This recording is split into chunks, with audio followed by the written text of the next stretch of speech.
Yo, I'm Brendan. Which is the best investing service according to the Better Business Bureau? Today, I'm rating 21 different investing companies to give you their score, and the results will surprise you as much as they did for me. So what does the Better Business Bureau rating really mean, and where do they get their information to generate these ratings? The Better Business Bureau exists to help people make better and more informed purchase decisions, and companies that are rated by the BBB get their letter score just in like the same way that we did whenever we were getting grades in school. So F means really bad, A means really good, and the 8 criteria that they use to judge companies are: number 1, do they build trust? Number 2, does the company advertise honestly? Do they tell the truth?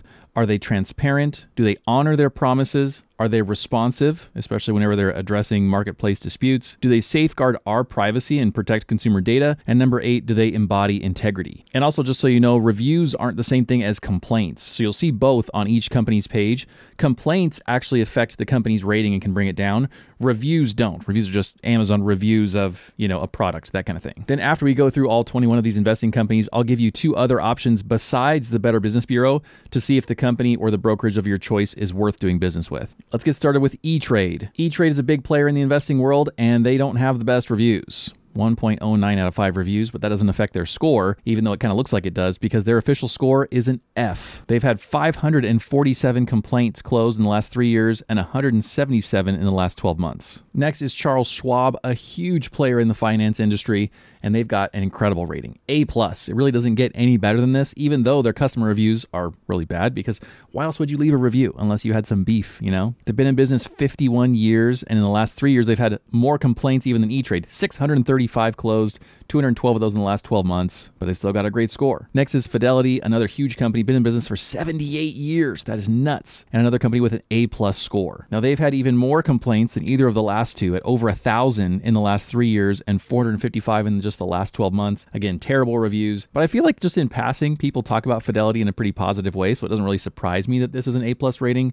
Some of these other ones we're going to get to are surprising in how both good and bad the ratings can be. M1 Finance has an F rating. Terrible reviews, not a ton of complaints, but they're a much smaller business than those first 3 were, and they've been in business for 9 years. Vanguard has almost been in business for 50 years, and they're kind of my go-to, easy to recommend place because they have such a good reputation, because they have such low fees. They basically invented low fees, and yet they've got a really bad rating. An F rating from the BBB, terrible reviews, quite a bit of complaints in the last 3 years and the last 12 months. It is what it is. Acorns is another company that I like to recommend. I think they provide a good service, and I've never had any issues with them personally and ever using the app and ever withdrawing any of my money, anything like that. And yet, tons of complaints, bad reviews, and of course, an F rating from the Better Business Bureau. Next up is Betterment. They were famous whenever the robo-advisor thing kind of came out, but they're still trucking along, and they're doing better than some of these other companies are at only a D- rating. Not as many complaints and slightly better customer reviews than the rest. And here's one that caught me by surprise for sure. Robinhood, getting an A-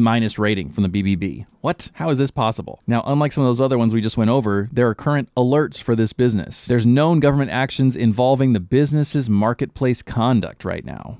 Not a great look, especially if you had an A rating. 12 years in business. I think this is the most complaints so far. Correct me if I'm wrong, 1,800 complaints in the last 3 years. WeBull Financial is a company that I've used for a long time. I don't love using them, but I don't have any reason to really doubt them in terms of their 8 factors that the BBB lines out, but they've only got a C+ rating, so they're right there in the middle. Not that many complaints, 7 years in business, and of course, bad customer reviews. I doubt we're going to find anybody today with great customer reviews. Just let's predict that. Next is Wealthfront, and another F rating, but they've actually got the highest customer reviews of anyone we've seen so far, above 2 out of 5 stars. That's like a restaurant you would never go to, and yet it's the best we've seen so far. Very few complaints though. Interesting. And Public Financial is another surprising one to me because, I don't have any reason to doubt them, but my gosh, an A+ rating. Way to go. No reviews, no customer complaints, been in business for 24 years. They're apparently doing pretty well in the eyes of the BBB. And so is Ally Bank, an A rating, only a modest number of complaints in the last few years based on how big they are and how long they've been in business.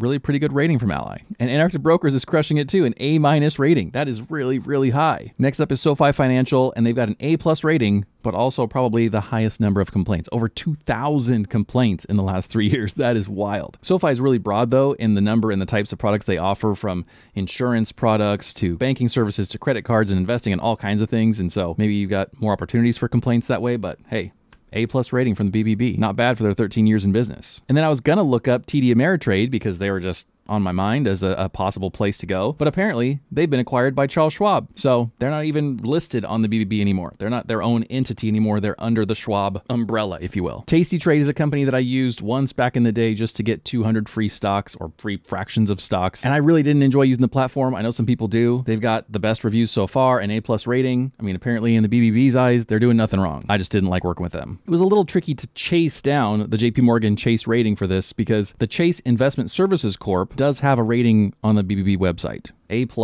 terrible reviews, of course, massive number of complaints, but they've also got like just a huge swath of customers, so I'm not surprised, almost 5,000 complaints. But there's also JP Morgan Securities Inc., and so I don't know what the difference is there. I don't know how they structure their company. This one doesn't have a rating. Chase Investment Services does. So overall, in the eyes of the Better Business Bureau, they're doing well, probably not so well perceived by their own customers, it looks like. Then a company that I just was made aware of recently is called First Trade. They've actually got an A rating from the Better Business Bureau. Very few complaints, but I think they're a smaller company. And of course, terrible reviews, but it's only one review. It's one person who gave them a 1-star review. So you're going to have a pretty low average if you've only got one review. Next is Merrill Edge. They've not got an official rating on here, which is weird to me. But I think the reason for that is that they're under the umbrella of Bank of America. So whenever you search for it, a bunch of Bank of America locations come up, not so much Merrill Edge. So you can see here, Merrill right there on the Bank of America website. And if you look at the Bank of America ratings, they're basically A-rated. So it's probably an A-rated company, just a little bit confusing on the Better Business Bureau website. Next is eToro, a company I've never used, I've never really even looked at, but I know they exist. And they have an F rating from the Better Business Bureau. Not so hot. Pretty bad ratings, only 19 ratings, but 1.05 out of 5 means like everyone gave them a 1-star except for one dude gave them a 2-star, something like that. And the last brokerage before we talk about 2 other companies that can help you to make informed decisions about where you're investing and where you're buying stuff is Moo Financial. And they unfortunately have an F rating from the Better Business Bureau. So what other options do we have in terms of consumer protection? People that can hold companies accountable whenever they do things that are untrustworthy or unlawful or dishonest or things like that. Where can we actually go? Because some people think that the Better Business Bureau is just another version of like Yelp. It's just a place for reviews. There's no actual teeth behind it that can hold the companies accountable. And I think the reality of that is similar with Yelp, which is if you care about your review, then you'll care about people complaining on that site for you. If you really don't care about it, then of course you're not going to prioritize that. So the companies themselves have to value their kind of online perception to want to follow up with any complaints and things like that. But there's 2 other ways that you can hold companies accountable and make complaints and do that with more teeth than just an online review site. The first way is with your local Attorney General's Office of Consumer Protection. So like for me, because it's in Arizona, I looked up that same exact thing. It tagged me because I'm in Arizona, and it brought me to our website for this. So I can look out for scams. I can file a complaint, which then they can investigate. I can look at past settlements. And then of course I can contact them directly. Like there's a phone number and an actual address down here. So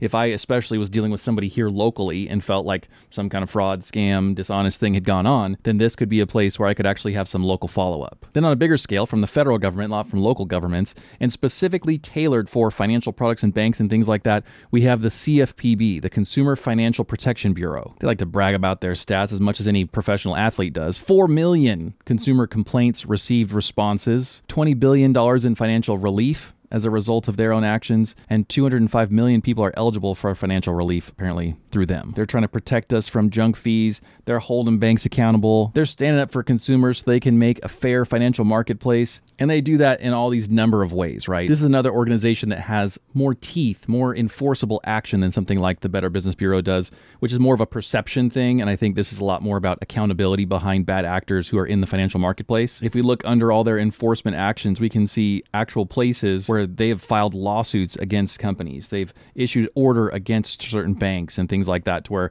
they've actually done things to proactively go out and seek justice for people like us. And from my research, it looks like a lot of the way that these kind of things start in terms of companies being held accountable is either from their anonymous whistleblower hotline and also just from people filing complaints. So they've got a spot right here on the website where you can submit a complaint. And also if you're somehow kind of on the inside and you're seeing these things unfold that are unlawful or dishonest or criminal, then you can actually call them and submit your information in their anonymous whistleblower hotline so that these companies can be held accountable, but you don't necessarily have to stick your neck out maybe threaten your job, threaten your reputation, that kind of thing. And you can do that with email, which of course is going to leave a bit of a paper trail.